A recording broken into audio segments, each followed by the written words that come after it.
Good evening, Or morning. afternoon. I'm Mike, I'm Jimmy. and this is our podcast.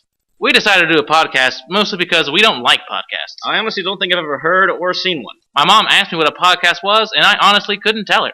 Should there be music in the background? Let's put some music back there. So, we're going to be discussing a few things. Things we like, things we hate. But mostly things we like to hate. To start us off, let us tell you a bit about ourselves. I'm a graduate of West Virginia University's 2010 Theater and Dance program.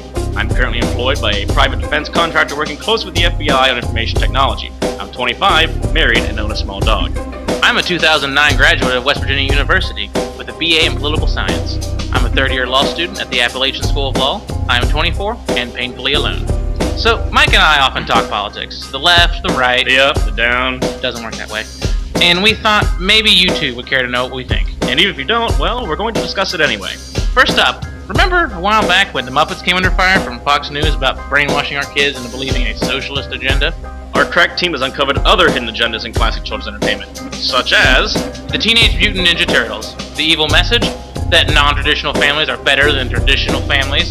Here we have 4 turtles not raised by a mom turtle and a dad turtle, but they're raised by one rat, a single father.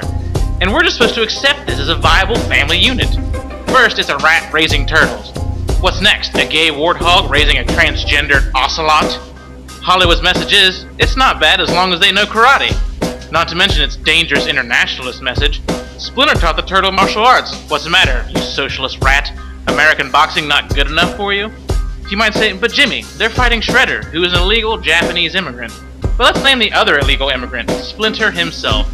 So Hollywood says, just let the immigrants police themselves. They don't have to obey the law like the rest of us God-fearing Americans. Imagine that, gay ninjas. You turn around and boom, your house has been mysteriously redecorated. Which somehow brings us to the Ghostbusters. Ladies and gentlemen, this is affirmative action at its finest.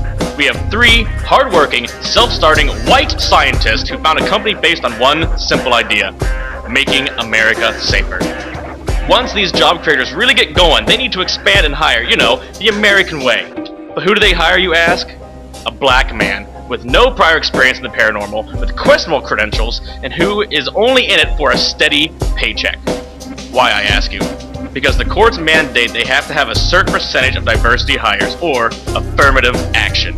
Not only is this insulting to every hardworking American trying to raise a family in this Obama economy, but to watch a clearly underqualified individual receive special treatment for the plethora of qualified white scientist applicants is, by a very general definition, socialism.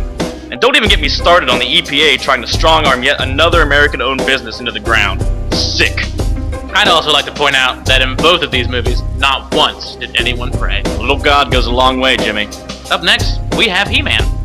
Nothing wrong here. Nope. Segueing from a clearly non-homosexual character to a clearly non-homosexual slur for a frothy mixture of lube and feces, Rick Santorum has been in the news a lot lately. He's the latest float in the Anyone But Romney parade. Romney must feel like the most plain-looking girl at the dance. They'll eventually settle on her, but they want to try everyone else out first. So here's our next segment. Rick Santorum says things, and we deliver no punchline. Any child born prematurely, according to the president, in his own words, can be killed. The idea that the Crusades and the fight of Christendom against Islam is somehow an aggression on our part is absolutely anti-historical. I have no problem with homosexuality. I have a problem with homosexual acts. Is anyone saying same-sex couples can't love each other? I love my children. I love my friends, my brother. Heck, I even love my mother-in-law. Should we call these relationships marriage too? The idea is that the state doesn't have the right to limit individuals' wants and passions. I disagree with. Gay marriage threatens my marriage. It threatens all marriages. It threatens the traditional values of this country. A third of all the young people in America are not in America today because of abortion. As the hobbits are going up Mount Doom, the Eye of Mordor is being drawn somewhere else. It's being drawn to Iraq. I don't want to make black people's lives better by giving them other people's money. The whole gay community is trying to make this the new Civil Rights Act. It's not. It's not the same. You are black by the color of your skin. You are not homosexual, necessarily, and obviously by the color of your skin. The problem is sexual activity with people you are in close quarters with who happen to be the same sex is different than having a discussion and being open about your sexual activity where you're not in that same situation. What? I think he's saying that straight people will just sit around talking about being straight and gay people are just going to fuck. So, if you live with a gay guy... Yes, you have to fuck. Moving on, here's a segment we like to call... The salary of people we hate. Mike the Situation Sorrentino. $30,000 per episode, between $3 and $5 million last year. Carrot Top, a net worth of $75 million. Nancy Grace, $5 million per year. Donald Trump, $60 million per year. Kim Kardashian, $40,000 per episode. Newt Gingrich, net worth of $20 million. Net weight, samesies. Now for the salary people that we like. Miss Pinnell, our 12th grade English teacher, $36,000. Mike, $35,000. Jimmy, negative $42,000. And now, to sum things up, we like to have a friendly, spirited debate about another topic that's been in the news. President President Obama has suggested that we scale down our military budget. Here to discuss how this will let America's enemies destroy us is Mike Baker. Mike, it's good to have you.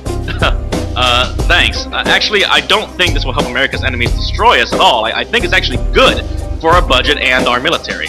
So it's safe to say then you're with the terrorists. No, not at all. See, the notion of a state-to-state conflict is obsolete. So we don't need a military budget like we once did. You know who else doesn't have a large defense budget? Al-Qaeda. Jimmy, I think you're missing the point. Your point is that you want America besieged on all sides by our enemies. Now, Jimmy, I didn't say... That is what you're saying. That's not what I'm... And what about those military jobs? The jobs are... The soldiers! The Jimmy, troops! Flag! These colors don't run! Reagan! Actually, there are several items in the budget that can be eliminated without losing a single military personnel job.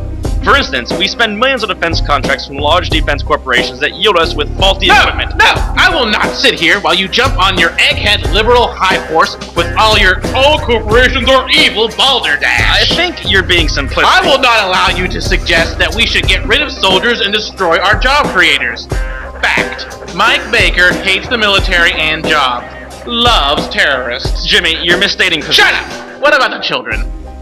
I'm not sure how children factor into it. So the children don't matter in Mike Baker's America. Now look, I came here for an honest debate about military spending. I don't appreciate how I'm being treated. You're constantly interrupting... I don't appreciate socialist, terrorist-sympathizing, liberal elite, baby-hating, Muslim president lovers coming into my show and blindly discussing how much he wants to see America be destroyed by cave dwellers.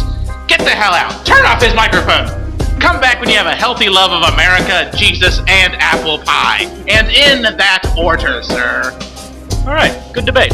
Join us again, probably never, when we talk about the latest in political intrigue and social dickery. Until then, he's Jimmy. And he's Mike. And we're Mike and Jimmy. Good night. Or afternoon. Morning.